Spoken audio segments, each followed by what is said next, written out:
to my way of thinking, if you're going to split a hive, you're weakening a mother hive and you're creating a weak hive, in theory. So you want to give both of these hives the very best chance to survive.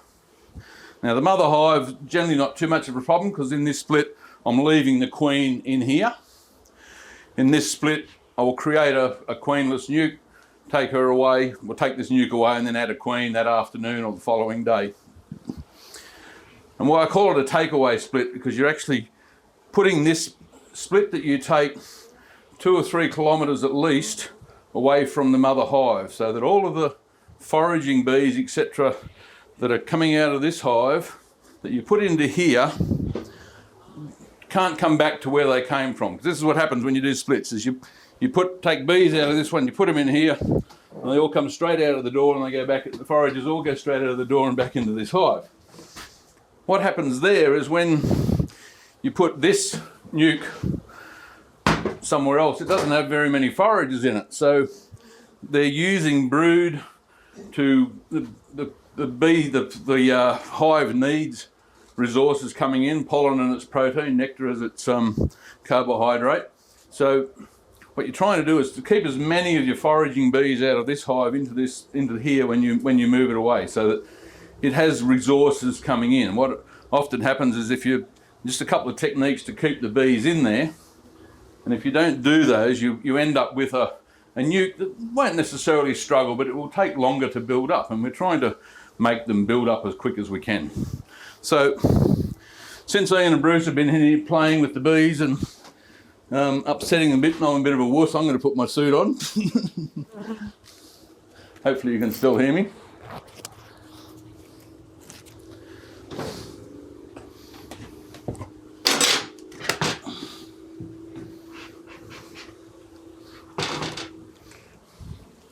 So just put a couple of puffs of smoke in under the lid. I've got, to do my split, I've got some spare frames here if I need them. And I've got my nuke box. Nuke box has a little door on the front. Make sure that door is closed. And what I'll also generally do is wrap a bit of duct tape or something like that around it, just to make sure that it is well closed.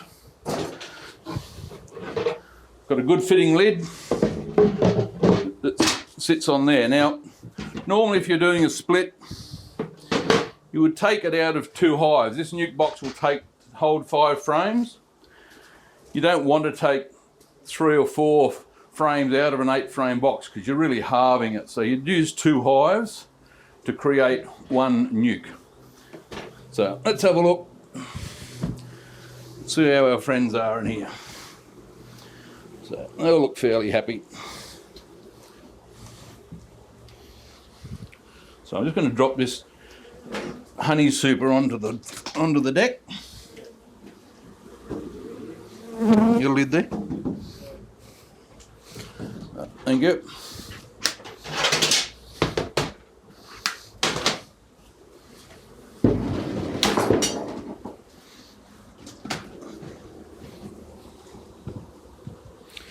Okay. When you're smoking, don't smoke from up here, and don't smoke millions and millions and dozens of puffs. Get the smoker right down onto the bees. Make sure the smoke's not too hot. And notice I'll always sit my smoker on its back. We sit it like that. That's hot. Bushfire season. Sit it on its back. Queen excluder comes off and we have a look, just to make sure that we don't have a queen sitting underneath the excluder. It does happen, 1 in a few hundred. So removing frames, we're looking for frames that have got the essential requirements for a hive. 1 is pollen, which is a protein, 2 is honey, which is a carbohydrate, and 3 is brood, because we want to create a split. We don't need eggs, etc. We're actually going to add a queen. Well, in theory, we would be adding a queen to this hive. So we're not looking for eggs to actually let them produce another queen. So starting second frame in.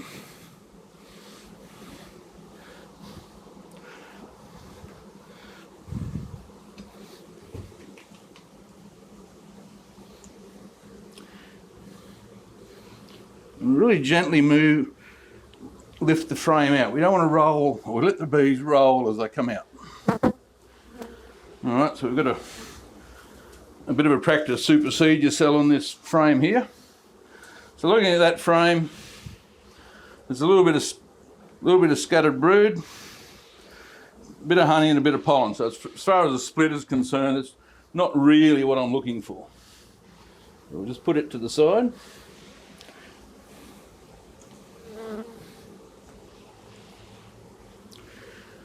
Okay, this one looks better. So on this side, I'm looking for the queen at the same time, but on this side, and I won't, because I'm going to put this all back together at the end, I won't spend time looking for it to find her, but if we do come across her, well and good. So on this frame here, we've got some brood, capped honey up around here. We've got a reasonable amount of brood in there. And if I look down at the cells, I can see a little bit of pollen. So that's not a bad frame to take. So once that frame goes into this box, lid needs to go on, okay? Because any foraging bees that were in there will be wanting to come back down to here.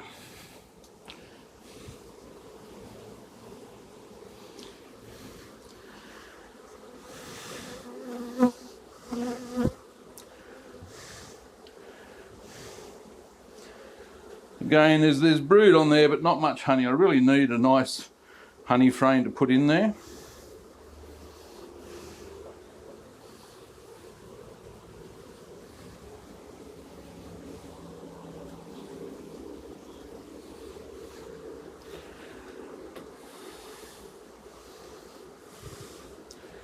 So again, on this frame, we've got a decent amount of brood. Honey up in the corner up here. A little bit over here, another practice supersedure cell there. So that's a reasonable one to take. So we'll take that one.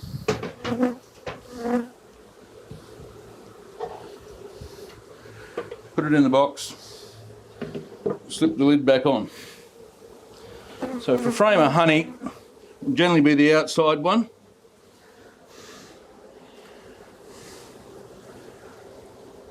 Quite a bit of brood on that frame. Nice amount of honey.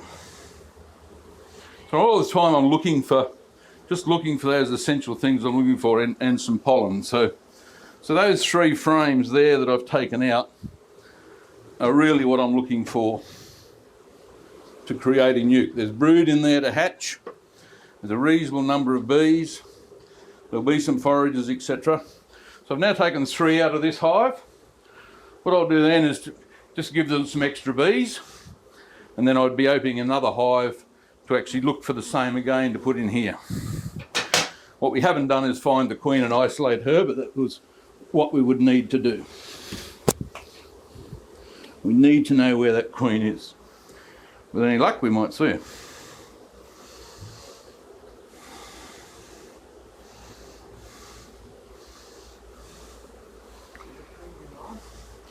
So what we're going to do is what we call a bee shake or a frame shake.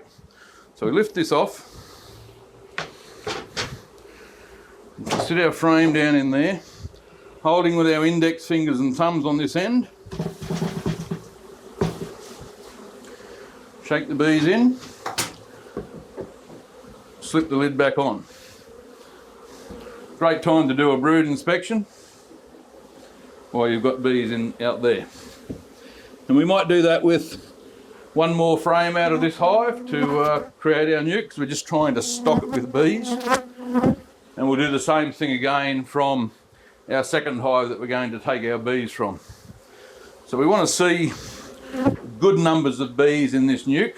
Because it's sealed up, they can't return back to their mother hive.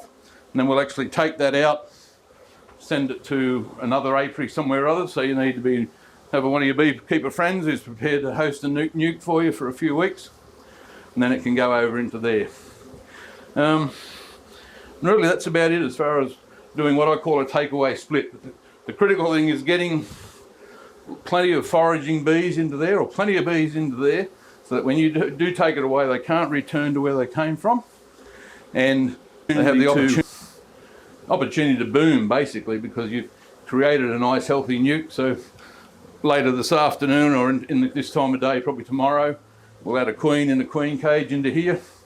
3 or 4 days after that, she'll be out and she'll start laying, and off they'll go, and hopefully maybe a month after that they're ready to go into a full-size box. So I'll put this back together now, and well, before I do, any questions on creating splits? So if you supplement with take from another hive, how do you make sure there's no bees on that? No, I've very, very rarely found bees fight against each other mixing 2 frames together from hives. It just, people talk about it, but you just don't see it. Probably you know your bees, so you're wanting to have quiet bees. You don't have to have aggressive bees to have productive bees. And taking bees from one hive, mixing with another one, you very rarely see a problem with it. Any more questions? Yeah. 3 kilometres. Yeah, I can't hear you, sorry. Where do you take it? That's what I was saying. So if you've got another beekeeping friend, that's where bee clubs are invaluable. Find someone and say, look, I want to create a couple of splits. Can you host a couple of hives for me for a few weeks while so brood cycle's 3 weeks. So you would let them sit there for maybe 1 or 2 brood cycles, 3 to 6 weeks, and then you can bring them back to your own apiary. Sorry? Leave them sealed until I actually take them to the new apiary, and then I'll release them straight away. Yep.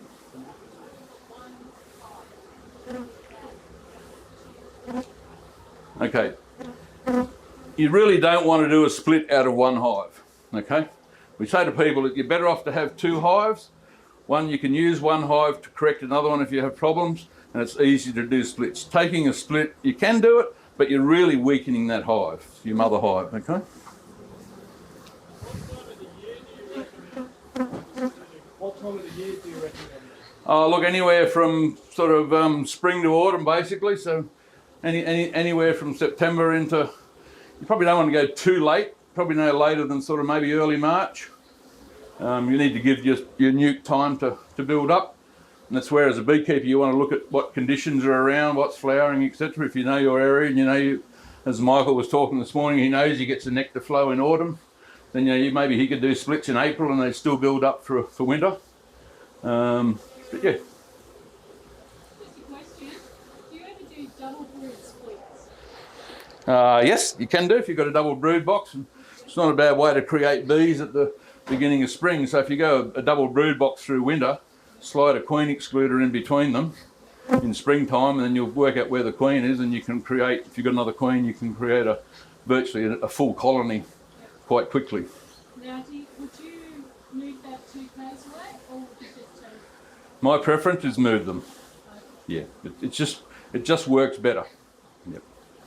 Can you get them to naturally split naturally, small naturally? Oh, you don't really want to make them create swarms. You can do splits by taking eggs from hives and making a hopelessly queenless hive, or not a hopelessly queenless hive, but a queenless colony that's got eggs, and force them to raise a queen. You can do that. You can also drink through a bee veil.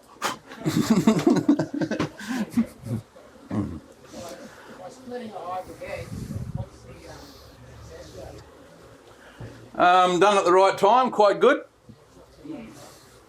Well, you need good conditions. You need a good nectar flow, because they've got to raise a queen, and they need nectar to create royal jelly to feed that new queen. So, in my way of thinking, I run 80 hives with a mate of mine. We tend not to do splits like that because we like to know our queen genetics, and we like to know that they're good queens and they're going to lay. You may create a hive with eggs and force them to raise a queen, and it may be a compromised queen because conditions may not be good. You might create that split and you might get 2 or 3 weeks of rain. after you've done it, and you end up with a poor quality queen, and then you're sort of back to square one. So.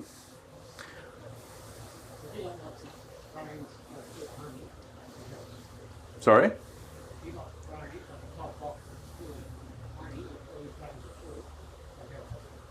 That helps. Yeah, they need resources, but they'll use honey, but you tend to, if you're doing queen rearing on that sort of stuff, you always give them either a sugar water or make sure they're on a good nectar flow or something like that. So I think it's a bit easier to turn nectar, etc., into royal jelly than actual honey itself. So, yep.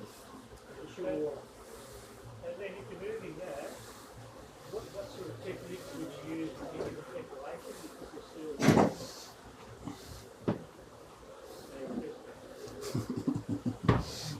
So there's a vent in the bottom. Don't put your vents in the lid because when it rains the water runs in, okay? Being caught like that, but yeah, so that has a vent in the bottom. It's got a couple little lugs on there to keep the vent off the bottom, and you don't want them in there for any more than, like, you know, this afternoon you'd do this now, they might be in there for an hour or two, and then you'd open them up and let them go and give them a queen tomorrow. You wouldn't put them in there, sit them in the back of the ute all day, and then let them sit there for the night and then come back tomorrow and you've got a mess of dead bees. They will overheat. They're a bit like a swarm. There's sort of theoretically no queen in there, and they will be a little bit aggravated, create that bit of extra heat. Yeah. So yeah, if you're rearing queens and that sort of stuff, you always give them a frame of sugar water, it's just that resource is there if they need it. Yep. For rearing queens or feeding bees, yeah. But if you're doing a split with just eggs, then yes, give them a frame.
Yeah, give me a couple of minutes, get organised.